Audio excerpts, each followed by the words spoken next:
ইয়া ফিল্ডত 6:30 বাজিছে।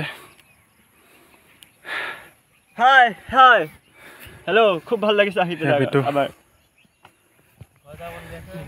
ভিডিঅ' বনাইছো নেকি? আজি 5 তাৰিখে ভিডিঅ' এটা আপলোড কৰিছোঁ আৰু ধৰক অলপ ফিল্ডৰ দৃশ্যবোৰ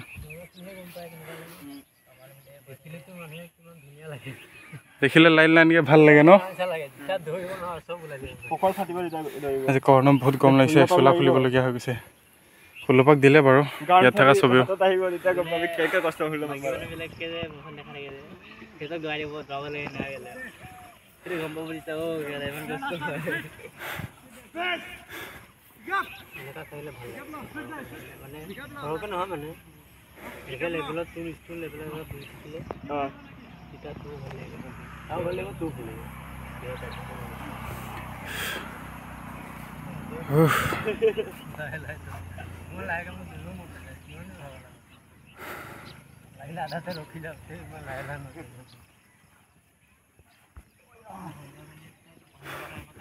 বেলি ওলাইছে আৰু